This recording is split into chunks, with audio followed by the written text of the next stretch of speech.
Everyone, welcome back to my YouTube channel. तो जैसा कि आपको पता है, मैं आपको बीएड के मोस्ट इम्पोर्टेंट क्वेश्चंस को कवर करवा रही हूँ। इससे पहले मैंने आपके BEd first year and second year के लॉन्ग एंड शॉर्ट के जितने भी गेस्ट पेपर हो सकते हैं सारे कवर अप करवा दिए हैं। उसकी पीडीएफ आपको मेरे टेलीग्राम पर मिल जाएगी, आप ज्वाइन कर सकते हैं। टेलीग्राम का लिंक आपको कम्युनिटी पोस्ट पर मिल जाएगा। और अब मैं आपके साथ स्टार्ट कर रही हूँ वेरी शॉर्ट क्वेश्चंस, जिसके आंसर्स भी मैं आपके साथ शेयर करूंगी। जितने भी पीवाईक्यू में हुए हैं 2016 से लेकर अब तक जितने भी पीवाईक्यू हैं, वेरी शॉर्ट की बात कर रही हूँ, वो सारे मैं एक ही वीडियो में कवर करवाने वाली हूँ। इससे पहले मैंने आपका बीएड का जो फर्स्ट पेपर है वो कंप्लीट करवा दिया है, जिसका कोड 101 है। उसकी पीडीएफ भी मैंने अपने टेलीग्राम पर अपलोड कर दी है, आप जाकर चेक कर सकते हैं। और आज की वीडियो में मैं बात करने वाली हूँ बीएड फर्स्ट ईयर के ही सेकंड सब्जेक्ट के बारे में, जिसका नाम है growing up as a learner. इसका कोड जो है वो है 103। तो स्टार्ट करते हैं। फर्स्ट पेपर मैंने उठाया है 2016 का। तो पहला क्वेश्चन देख लेते हैं। ये आपके 10 क्वेश्चन है। एक चीज और बता दूं, वेरी शॉर्ट जो होते हैं आपके बीएड में 10 पूछे जाते हैं, जिसमें से आपको 8 करने होते हैं। तो इन 10 के 10 क्वेश्चंस को मैं आप कवर करूंगी, इनके आंसर्स भी आपको बताऊंगी। आप मेन फोकस मेरा ये रहता है कि क्वेश्चंस किस टाइप से आए हुए हैं, कितने रिपीट हुए हैं, किस टाइप से आपको लिखने हैं। तो ये सारी चीजें मेरा मेन फोकस रहता है बताने के लिए। बाकी ज़रूरी नहीं है जो आंसर मैं आपको प्रोवाइड कर रही हूँ वही सेम टू सेम आप वहाँ पर लिख के आए। आपकी तरफ से कोई और आंसर्स आपको बेटर लग रहा है तो आप वो भी लिख सकते हैं। क्लियर हो गया? अब देख लेते हैं फर्स्ट क्वेश्चन। फर्स्ट क्वेश्चन है आपका, किशोरावस्था के दौरान विकास। इसे आप हिंदी में भी देख सकते हैं और इंग्लिश में भी देख सकते हैं। तो किशोरावस्था के दौरान आपको विकास यानी कि एडोलसेंस ड्यूरिंग डेवलपमेंट आपको बताना है। किशोरावस्था एक महत्वपूर्ण चरण है, जैसे कि स्टेजेस आपको पता ही होगी डेवलपमेंट की, जिसमें शारीरिक, मानसिक, भावात्मक, सामाजिक क्षेत्रों में गहन परिवर्तन होते हैं। यह वह समय है जब व्यक्ति अधिक स्वायत्तता प्राप्त करता है और अपनी पहचान को आकार देना शुरू कर देता है। आपको पता ही होगा, पहले होती है शैशवावस्था, फिर बाल्यावस्था एंड फिर किशोरावस्था। क्या होता है, बच्चा अपनी पहचान बनाना शुरू कर देता है। तो आप ये आंसर भी लिख सकते हैं या आपकी तरफ से जो भी सुटेबल हो वो भी लिख सकते हैं। मेन फोकस यही है कि आपको क्वेश्चंस कैसे आते हैं, क्वेश्चंस को लिखना कैसे है, ये चीज मुझे आपको बतानी है। सेकंड क्वेश्चन देख लेते हैं। शिक्षक का मानसिक स्वास्थ्य, मेंटल हेल्थ ऑफ टीचर। शिक्षकों का मानसिक स्वास्थ्य उनकी भलाई, गुणवत्तापूर्ण शिक्षा प्रदान करने की क्षमता के लिए महत्वपूर्ण है। जब शिक्षक का स्वास्थ्य अच्छा होगा तभी तो वो अच्छे से टीच कर पाएगा। तो यही चीज इसके अंदर बताई गई है। नेक्स्ट क्वेश्चन देखते हैं। नेचर ऑफ लर्निंग यानी सीखने की प्रकृति कैसे होनी चाहिए। झुकाव की प्रकृति में अनुभव के माध्यम से ज्ञान और कौशल प्राप्त करना, बनाए रखना और उनका उपयोग करना शामिल होता है। मतलब जो भी चीज हम सीखते हैं उन्हें यूज भी करना आना चाहिए, उन्हें बनाए रखना, उन्हें उपयोग भी करना आना चाहिए। तो ये इसके अंदर हो जाएगा। अब आगे देख लेते हैं। प्रतिभाशाली बच्चों की पहचान बतानी है। देखिए, प्रतिभाशाली बच्चे जो होते हैं वो बौद्धिक, मानसिक, रचनात्मक रूप से जो होते हैं एक्टिव होते हैं। विभिन्न क्षेत्रों में असाधारण क्षमताओं और क्षमता को पहचानना शामिल है। नेक्स्ट क्वेश्चन देखते हैं।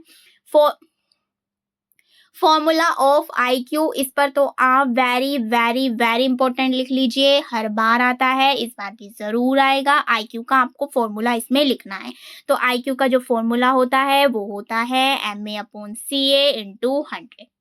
क्लियर हो गया? हिंदी में देख लेते हैं। मानसिक आयु, जो MA मैंने बोला है उसे बोलते हैं मानसिक आयु, एंड कालानुक्रमिक आयु तो इसे बोलते हैं CA। क्लियर हो गया? तो इन दोनों का जो डिवाइडेशन होता है इनटू 100 वो क्या होता है, आईक्यू का फॉर्मूला होता है। जो ये कालानुक्रमिक आयु है इसे हम वास्तविक आयु के नाम से भी जानते हैं। इंग्लिश में याद कर लीजिए तो ज्यादा इजी पड़ता है आपको। शॉर्ट फॉर्म में मैं इसे बताऊं तो आप इसे ऐसे लिख सकते हैं, IQ is equal to MA/CA/100। और इससे रिलेटेड क्वेश्चंस भी पूछ लिए जाते हैं। आपको MA दे देगा, CA पूछ लेगा, CA और MA दे देगा, IQ पूछ लेगा। तो कुछ किसी भी टाइप से क्वेश्चन आपका बन सकता है। अब आगे देख लेते हैं। व्यक्तित्व शब्द का गठन किस शब्द से हुआ है? This is again very important question. तो किससे हुआ है? लैटिन भाषा के पर्सोना से हुआ है, जो प्राचीन रोमन थिएटर में मुखौटों को संदर्भित करता है। पर्सोना से हुआ है, जिसका अर्थ क्या होता है? मुखौटा, नकाब। क्लियर हो गया। फिर किसी व्यक्ति की सामाजिक भूमिका चरित्र का प्रतिनिधित्व करने के लिए विकसित होता है और अंत में स्थायी लक्षण, व्यवहार, सोचने, महसूस करने और अभिनय के अनूठे तरीके को इसमें शामिल करता है। नेक्स्ट क्वेश्चन देख लेते हैं। मनोविज्ञान का अर्थ पूछ लिया, तो मनोविज्ञान क्या है? साइकोलॉजी क्या होती है? जिसमें हम मानव व्यवहार, मानसिक प्रक्रियाओं का वैज्ञानिक अध्ययन करते हैं, जिसमें अनुभूति, भावनाएं और प्रेरणा शामिल है। जब हम मानव व्यवहार का अध्ययन करते हैं ना हर एक चीज में, तो वो हमारा होता है साइकोलॉजी। नेक्स्ट देख लेते हैं। How many are the types of intelligence? Intelligence कितने प्रकार की होती है? तो वो देख लेते हैं। फर्स्ट इज शारीरिक गतिक बुद्धि, पारस्परिक खुफिया, अंतर्वैयक्तिक बौद्धिकता, भाषाई, तार्किक। तो ये सारी होती है हमारी बुद्धि के प्रकार। आगे देखते हैं। अंतर्दृष्टि का क्या अर्थ है? अंतर्दृष्टि का अचानक एहसास समझ के रूप में देखा जा सकता है, जो किसी विशेष या स्थिति के बारे में स्पष्टता, गहरी समझ प्रदान करता है। यह एक प्रकाश बल्ब के क्षण की तरह है, जहां सब कुछ अचानक समझ में आता है। अंतर्दृष्टि का मतलब होता है सूझ एकदम आती है, अचानक आती है। जैसे कोई चीज चल रही है और उसके बारे में हम तुरंत टॉपिक पर सोच रहे हैं, तो वो हमारा क्या होता है? अंतर्दृष्टि। नेक्स्ट देख लेते हैं। अमूर्त बुद्धि क्या होती है? अमूर्त बुद्धि का तात्पर्य वैचारिक रूप से सोचने, तर्क और रचनात्मक सोच का उपयोग करके समस्याओं को हल करने की क्षमता से है। नेक्स्ट, तो यहाँ पर हमारे 2016 के very short question with answers complete होते हैं। अब देख लेते हैं नेक्स्ट ईयर का, 2017 के देख लेते हैं। अब फर्स्ट क्वेश्चन है आपका फॉर्मूला ऑफ IQ। मैंने भी बताया है आपको क्या होता है। IQ is equal to MA upon CA into 100। देखिए रिपीट हो गया, मुझे मेन चीज यही बतानी है कि क्वेश्चंस रिपीट होते हैं। लिखना कैसे है वो भी मैं आपको बता रही हूँ। मैंने शॉर्ट वे में ही लिखा है, आप यहाँ से भी देख सकते हैं। चीज सेम ही है, बस लिखने का तरीका पता होना चाहिए। सुसमायोजित बच्चों की 4 विशेषताएं बतानी है। अच्छी तरह से वो समायोजित कर लेते हैं बच्चों। भावनात्मक स्थिरता होती है उनके अंदर, अच्छा सामाजिक कौशल होता है, शैक्षणिक क्षमता होती है, सकारात्मक आत्मसम्मान होता है। जो एडजस्ट कर लेते हैं खुद को, वो हर फील्ड में हर चीजें अच्छी ही करेंगे। तो वही चीज इसके अंदर बताई है। थर्ड क्वेश्चन है आपका अपराधी व्यवहार। अब बच्चों में अपराधी व्यवहार उन कार्यों से संबंधित है जो सामाजिक मानदंडों, कानूनों या विनिमय का उल्लंघन करते हैं। इन कार्यवाहियों में चोरी, बर्बरता, नशीली दवाओं का उपयोग या हिंसा जैसे व्यवहार शामिल हो सकते हैं। नेक्स्ट क्वेश्चन देखते हैं। नेक्स्ट है आपका सुदृढ़ीकरण के प्रकार। सुदृढ़ीकरण जो होता है वो सकारात्मक भी हो सकता है और नकारात्मक भी हो सकता है। सकारात्मक का मतलब होता है वांछित व्यवहार को पुरस्कृत करना, और जबकि नकारात्मक का मतलब होता है प्रतिकूल उत्तेजनाओं को दूर करना, इसके अंदर शामिल होता है। क्लियर हो गया। अब आगे देखिए। नेक्स्ट है आपका विषयगत आशंका परीक्षण, यानी टैट बताना है आपको। सबसे पहले आपको टैट की फुल फॉर्म याद होनी चाहिए। थीमेटिक एप्रीसेप्शन टेस्ट इसकी फुल फॉर्म होती है। ये एक मनोवैज्ञानिक परीक्षण है जहां लोग अपने विचारों और भावनाओं को प्रकट करते हुए अस्पष्ट चित्रों की व्याख्या करती हैं। इस नेक्स्ट है हमारा रचनात्मकता के 2 परीक्षणों के नाम लिखने हैं। तो पहला है आपका टॉरेंस टेस्ट TTCT एंड दूसरा है आपका रिमोट एसोसिएट्स टेस्ट, इसका नाम है RAT। आपको इसके अलावा और कोई भी याद है ना, आप वो भी लिख सकते हैं, जरूरी नहीं है जो मैंने आपको बताए हैं वही आप लिखो। नेक्स्ट है परिपक्वता और प्रशिक्षण के बीच संबंध। ये आपस में जुड़े हुए होते हैं क्योंकि प्रशिक्षण की गति और प्रभावकारिता परिपक्वता के स्तर से प्रभावित होती है। परिपक्वता शारीरिक, संज्ञानात्मक, भावात्मक क्षमताओं के विकास के लिए मंच तैयार करती है, जो बदले में प्रशिक्षण के माध्यम से कौशल हासिल करने और उसमें महारत हासिल करने की क्षमता को प्रभावित करती है। क्लियर हो गया। आगे देखिए। बच्चों के विकास को प्रभावित करने वाले 4 महत्वपूर्ण आपको कारक बताने हैं। तो वो कारक हो जाएंगे आनुवांशिकी, नेक्स्ट है आपका पोषण, थर्ड इज पर्यावरण, फोर्थ इज पालन पोषण। ये सभी तत्व बच्चे के विकास और समग्र विकास में महत्वपूर्ण योगदान देते हैं। नेक्स्ट है दो धूल रहित या अंतःस्रावी ग्रंथियां आपको बतानी है। तो पहला है आपका नलिका रहित या अंतःस्रावी ग्रंथियों के दो उदाहरण हो जाएंगे, थायराइड ग्रंथि एंड अधिवृक्क ग्रंथि। ये ग्रंथियां क्रमशः चयाप उपापचय को विनियमित करने और शरीर की तनाव प्रतिक्रिया को प्रतिबंधित करने के लिए हार्मोन को सीधे रक्त प्रवाह में छोड़ती है। नेक्स्ट देख लेते हैं, कामेच्छा क्या होती है। कामेच्छा शब्द का प्रयोग किसी व्यक्ति की समग्र यौनिच्छा या भूख का वर्णन करने के लिए किया जाता है। इसमें मनोवैज्ञानिक और शारीरिक कारक शामिल होते हैं जो यौन गतिविधियों में किसी की रुचि को प्रभावित करते हैं।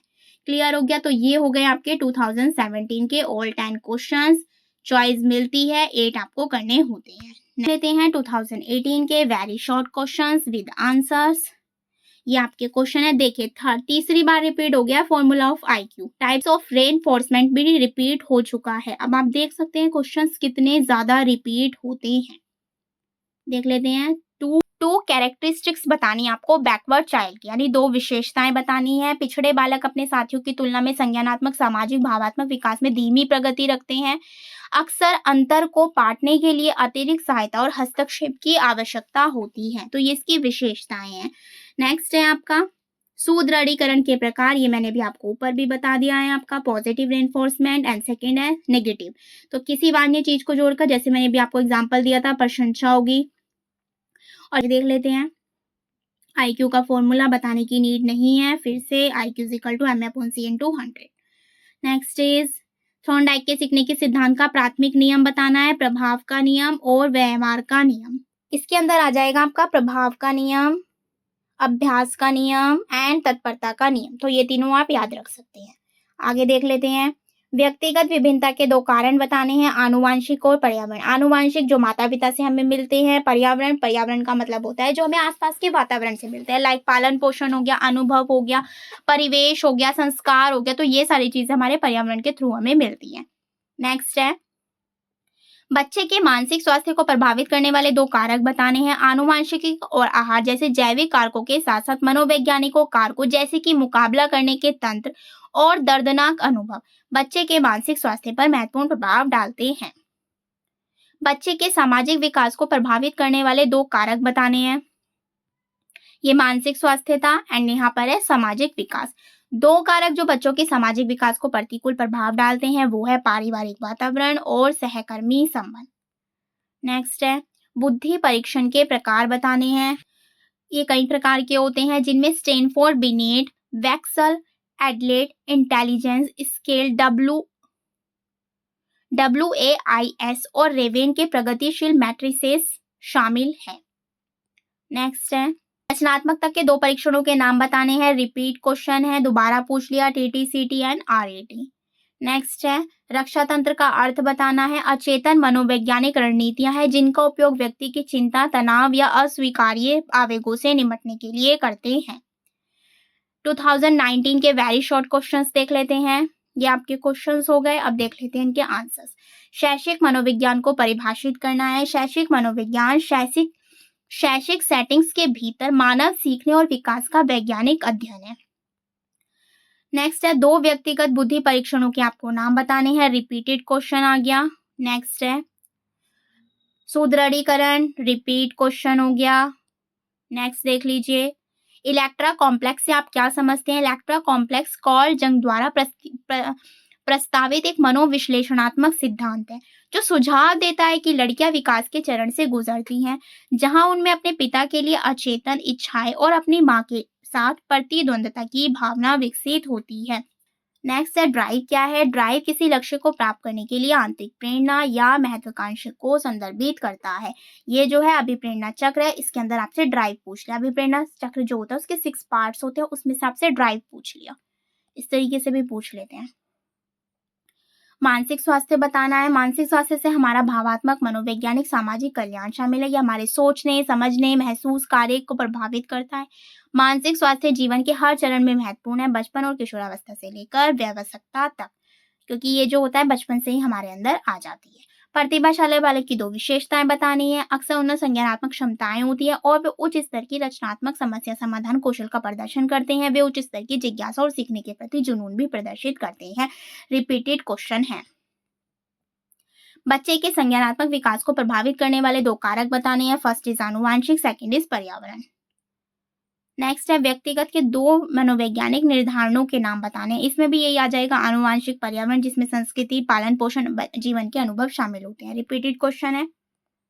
नेक्स्ट है रक्षा तंत्र की दृष्टि से दमन से आप क्या समझते हैं? दमन एक रक्षा तंत्र के रूप में उनसे निपटने से बचने के लिए अनजाने में दर्दनाक या परेशान करने वाले विचारों, यादों या आवेगों को जागरूकता से बाहर धकेलना इसके अंदर शामिल होता है। तो ये हो गए आपके 10 क्वेश्चंस कंप्लीट। अब नेक्स्ट ईयर के देखते हैं 2022 के। तो ये देख सकते हैं आप क्वेश्चंस, इसमें भी देखिए IQ वाला आया हुआ है क्वेश्चन। अपराध के कारण गरीबी, शिक्षा की कमी, पारिवारिक स्थिरता और साथियों का दबाव जैसे कारक शामिल हो जाते हैं। नेक्स्ट देख लेते हैं प्रतिभाशालक बच्चों की पहचान बतानी है। उच्च बौद्धिक क्षमता, विशिष्ट क्षेत्र में असाधारण क्षमता का अवलोकन, रचनात्मकता और सीखने की तीव्र इच्छा बच्चों में प्रतिभा के संकेत है। रिपीटेड क्वेश्चन है, टैट पूछ लिया, रिपीटेड क्वेश्चन है। रिपीट क्वेश्चन में दोबारा नहीं पढ़ रही हूँ, आप देख सकते हैं। अमूर्त बुद्धि, रिपीटेड क्वेश्चन है, ऊपर आ चुका है। सीखना क्या है, रिपीटेड क्वेश्चन है, ऊपर आ चुका है। शिक्षण और सीखने के बीच अंतर, शिक्षण किसी का ज्ञान या कौशल प्रदान करने का कार्य है, जबकि सीखना ज्ञान या कौशल प्राप्त करने की प्रक्रिया है। नेक्स्ट है किस ग्रंथि को मास्टर ग्रंथि के नाम से जाना जाता है? तो पिट्यूटरी ग्रंथि को मास्टर ग्रंथि के नाम से जाना जाता है, क्योंकि यह हार्मोन स्रावित करके अन्य ग्रंथियों के कार्यों को नियंत्रित करता है। नेक्स्ट है सीखने को प्रभावित करने वाले कारक, तो वो हो जाएंगे उनमें पूर्व ज्ञान, ध्यान, प्रेरणा, सीखने की शैली, पर्यावरण, प्रतिक्रिया और शिक्षण गुणवत्ता आदि शामिल होते हैं। नेक्स्ट है गणना के लिए किस सूत्र का प्रयोग किया जाता है? तो गणना के लिए आ जाए या IQ का पूछ ले तो बात एक ही है। देखिए आप ना अगर आपको हिंदी में क्वेश्चन समझ में नहीं आता तो आप इंग्लिश में जरूर देखिएगा। देखिए यहाँ पर IQ लिख दिया तो इसका मतलब वही है, IQ = MA/CA × 100। अगर हिंदी में कुछ गलत है तो इंग्लिश वाली लैंग्वेज को सही माना जाता है, तो ये चीज आपको ध्यान रखनी है, इसीलिए आप इंग्लिश में क्वेश्चंस भी पढ़ा करें। नेक्स्ट है विकास का सिद्धांत। विकास के सिद्धांत में निरंतरता, सेफेलोकोडल, प्रोक्सिमोडिस्टल विकास आदि शामिल है।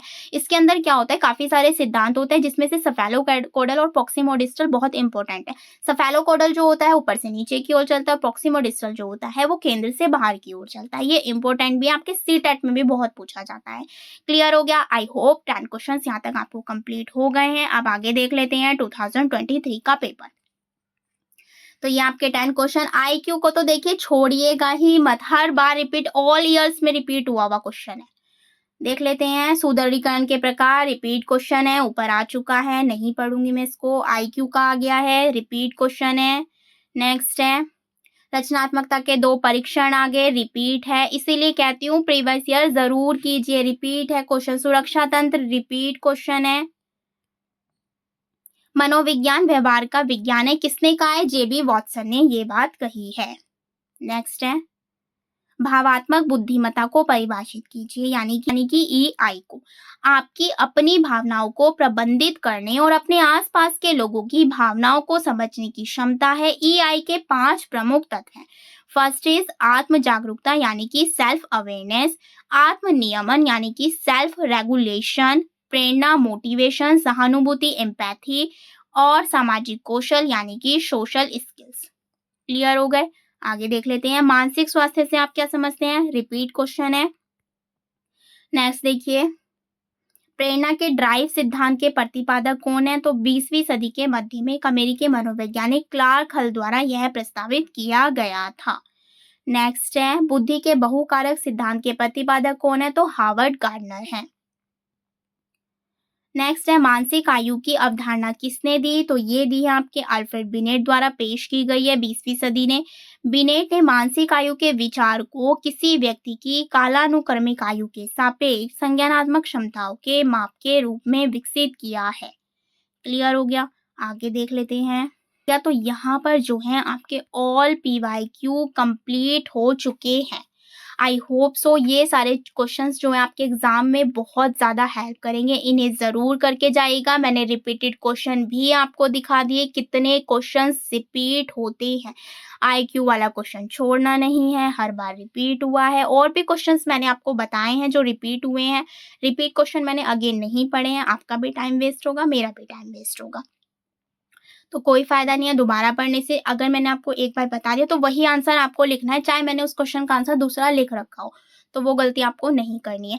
बाकी अगर आपको इन क्वेश्चन के कोई और सूटेबल आंसर भी मिलते हैं जो आपकी लैंग्वेज में ईज़ी हो, आप वो भी लिख सकते हैं। ज़रूरी नहीं है जो मैंने आपको बताया है वही आप लिखें। क्लियर हो गया? आई होप सो ये सारी चीज़ें आपके लिए बहुत ज़्यादा हेल्पफुल होगी। तो और इसकी पीडीएफ मैं अपने टेलीग्राम पर डाल दूँगी। इसके अलावा जितनी भी फाइल्स होती हैं first year and second year की, ऑल फाइल्स मेरे टेलीग्राम पर अवेलेबल है, जाकर देख सकते हैं। गैस पेपर की भी पीडीएफ आपको मेरे टेलीग्राम पर मिल जाएगी, वो देख सकते हैं। इसके अलावा मैं आपको पीपीटी भी प्रोवाइड करवा रही हूँ। पीपीटी आपको वहाँ पर कौन-सी मिल जाएगी? हिंदी की मिल जाएगी। जो बच्चे बनवा नहीं सकते हैं या किसी कारण उन्हें जल्दी-जल्दी में नीड होती है, जो पेड नहीं कर सकते हैं, उनके लिए वो बहुत ज़्यादा हेल्पफुल है। देखिए, अगर आपको किसी पर्टिकुलर टॉपिक पर चाहिए पीपीटी तो आप किसी से भी बनवा सकते हैं। मैं आपको फ्री ऑफ कॉस्ट दे रही हूँ और मैं वही टॉपिक दूँगी जो मेरे पास है। तो इसीलिए मुझे ये कमेंट बार-बार ना आए कि मुझे पर्टिकुलर इस टॉपिक पर दे दीजिए, तो ऐसा नहीं होगा। मैं केवल आपको प्रोवाइड करवा रही हूँ ताकि आपकी हेल्प हो जाए, जो बच्चे नहीं बनवा सकते हैं। तो उसमें आपको पीपीटी मिल जाएगी हिंदी की, एसएसटी की भी मैंने प्रोवाइड करवा दी है, साइंस की मिल जाएगी, साइंस के काफ़ी सारे टॉपिक्स हैं आप देख सकते हैं, मैथ की आपको मिल जाएगी, इसके अलावा आपको कॉमर्स की मिल जाएगी। क्लियर हो गया? तो ये सारी पीपीटी आप वहाँ से देख सकते हैं, फ्री ऑफ कॉस्ट है, कोई उसका चार्जेस आपसे नहीं लिया जाएगा। और पर्टिकुलर किसी टॉपिक पर आपको बनवानी है तो आप किसी से भी बनवा सकते हैं, नो प्रॉब्लम। लेकिन मुझे पर्टिकुलर किसी टॉपिक को लेके कोई कमेंट मत करना कि इसकी पीपीटी दे दीजिए, इसकी पीपीटी दे दीजिए, तो ऐसी कोई पीपीटी मेरे पास नहीं है। जो भी मैं आपको पीपीटी दे रही हूँ तो वो पर्टिकुलर एक ही टॉपिक पर है, आप उसका यूज़ कर सकते हो। पीपीटी को ऐसे हवा बना रखा है, पीपीटी में जो भी आपको दे रखा है आप उसे एक बार रीड कर लीजिए, रीड ही तो करना है और वही चीज़ आपको वहाँ पे पढ़ानी है। कोई आपसे 1 घंटा पढ़ाने के लिए वहाँ पर नहीं कहने वाला है। 10 से 15 मिनट की आपकी टीचिंग होगी तो आप इतना तो आप तैयार कर सकते हो, पीपीटी देखकर तैयार कर लो। अगर आप कोई पर्टिकुलर टॉपिक बनवाते भी हो तो उसे भी तो आपको तैयार करना ही पड़ेगा, तो इससे अच्छा है तो जो पीपीटी बनी हुई है उसे ही आप प्रिपेयर कर लो। पढ़ाना ही तो है, अपने एग्ज़ाम्पल्स तैयार कर लो उसके अंदर, बाकी पिक्चर्स देखो किस टाइप की पिक्चर्स लगी हुई है, तो ये सारी चीज़ें आप ईज़िली कर सकते हो। आई होप जो चीज़ें मैंने आपको बताई हैं आपको क्लियर हुई हो। आई होप वीडियो आपके लिए बहुत ज़्यादा हेल्पफुल होगी, तो प्लीज़ वीडियो को ज़्यादा से ज़्यादा अपने फ्रेंड्स के साथ शेयर कीजिए, लाइक कीजिए, कमेंट कीजिए। Thank you.